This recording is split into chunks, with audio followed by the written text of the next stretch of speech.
Today, we're exploring a concept called the backwards law. Have you ever noticed that sometimes the harder you try to fall asleep, the more awake you feel? Or perhaps the more you chase after happiness, the less satisfied you seem? This is the backwards law in action, a paradoxical truth that suggests the more you pursue something, the more it seems to elude you. Today, we'll explore how understanding and embracing the backwards law can lead to a more fulfilling and peaceful life. It's all about letting go of the relentless pursuit and learning to flow with the natural rhythms of life. If you're new here, make sure to subscribe and hit that bell icon so you won't miss any of our weekly insights into mindfulness and spirituality. Have you ever experienced a moment when letting go surprisingly brought you closer to your goals? We'd love to hear your stories. Now let's talk about the pink elephant paradox. It's a fun name for a very real and quite challenging aspect of human psychology. Imagine right now, I ask you not to think of a pink elephant. What happens? You're probably thinking of it, right? It's almost impossible not to. This is a classic example of how trying to suppress a thought only makes it more prominent in our minds. This illustrates a key aspect of the backwards law. When we forcefully pursue a state of not thinking about something or not feeling a certain way, we paradoxically enhance the very thoughts and feelings we want to escape. This paradox isn't just about silly pink elephants. It has real implications for how we approach our emotional well-being. Trying to escape from negative feelings can often deepen them, making us feel stuck and even more dissatisfied. From the conceptual to the concrete, let's now look at a powerful real-life example of the backwards law in action. It's something quite extreme: Navy SEAL training, specifically an exercise known as drown-proofing. In this rigorous training exercise, trainees must survive in water with their hands and feet bound. It sounds daunting, and it is.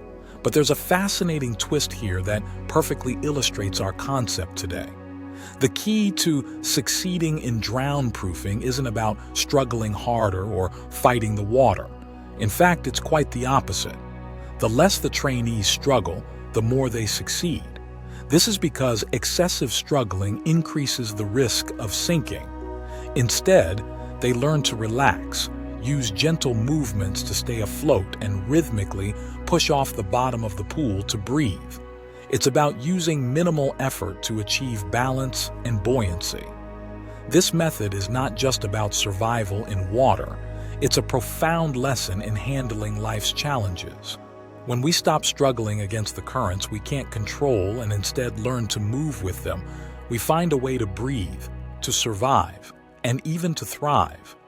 Just like the SEALs, when we reduce our frantic struggles and embrace a more measured approach, we often find that the challenges we face become more manageable.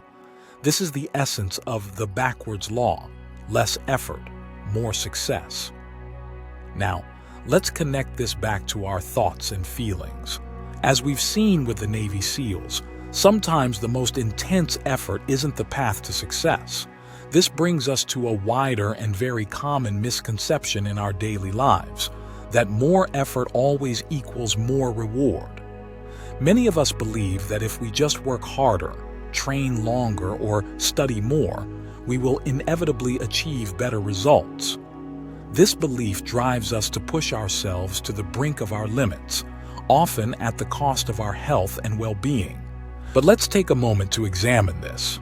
Like in drown-proofing, where excessive struggle can lead to sinking, many of our everyday efforts also follow what economists call a diminishing returns curve. This means that after a certain point, each additional unit of effort brings smaller and smaller rewards. Think about it. Have you ever noticed that sometimes after several hours of intense work, your productivity actually starts to drop?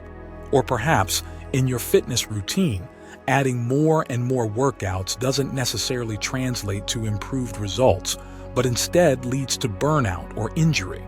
This is because human capabilities are not limitless.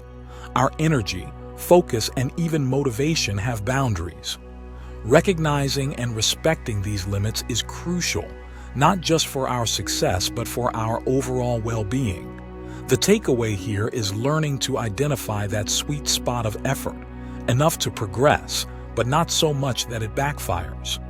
It's about being smart with our energy and not just throwing more of it at problems, hoping for a breakthrough. We've discussed how sometimes more effort doesn't always equate to more reward.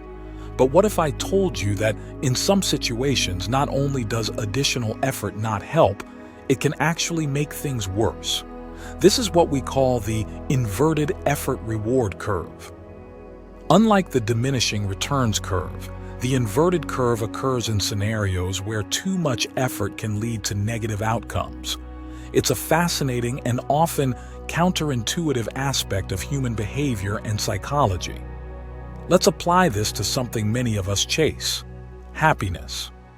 It might seem logical to think that the more we strive for happiness, the happier we'll become. But paradoxically, the opposite can be true. Consider this. When we try too hard to feel happy, we may set unrealistic expectations, constantly measure our emotional state, and critically judge any moment of sadness or stress. This hyper-focus on achieving happiness can lead to a profound sense of failure and dissatisfaction when our real feelings don't match our idealized state. This is the inverted curve at work in our psychological experiences. The harder we push for happiness, the more elusive it becomes. It's like trying to catch smoke with your bare hands. The more you grab, the more it slips through your fingers. So, what should we do instead? It starts with accepting that happiness is not a constant state to be achieved, but a series of moments to be experienced. By easing our relentless pursuit and allowing happiness to arise naturally from engaging in meaningful activities, we open ourselves up to a more authentic and sustainable form of contentment. Let's explore the deeper undercurrents of human desire and discontent. What really makes us happy? Can material gain satisfy our deepest yearnings? While it's natural to seek happiness through external achievements and possessions, many of us find that these material gains only offer temporary satisfaction. There's always something new to desire, a never-ending cycle that leaves us feeling empty and discontented. There is a concept known as the will to live, a fundamental force driving all our desires and actions. This will to live keeps us in a constant state of wanting, pushing us to pursue goals and desires without ever finding true lasting contentment. It's a powerful force, but also one that can lead to profound dissatisfaction if left unchecked. Think about it. How often have you achieved something you longed for, only to find yourself setting new goals almost immediately? This relentless pursuit, driven by our will to live, can prevent us from appreciating the present and finding peace in the here and now. But it's not all bleak. Understanding this aspect of our nature can be the first step towards cultivating a more fulfilling life.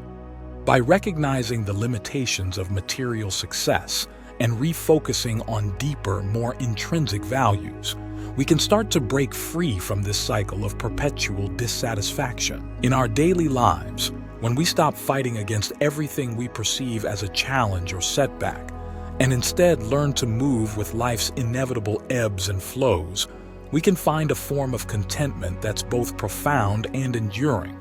It's not about giving up on goals, but about engaging with life in a way that is aware and accepting. Having explored the philosophical and theoretical aspects of the backwards law, let's ground our understanding with some concrete evidence. In terms of psychology, studies have shown that moderate stress can enhance motivation and performance.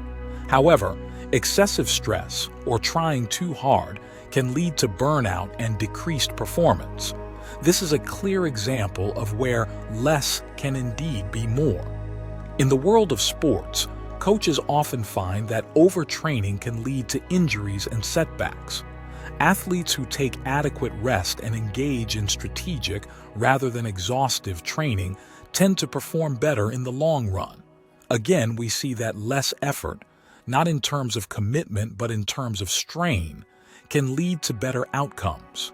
And in the business world, there's research indicating that shorter work hours can actually increase productivity. Companies in countries with shorter work weeks often report higher productivity levels compared to those where long hours are the norm. It turns out working smarter, not harder, is more than just a cliché. These case studies and data points from diverse fields all point to a similar conclusion. The relationship between effort and outcome is not always linear. Sometimes reducing the intensity of your efforts and focusing on quality and strategy can yield the best results.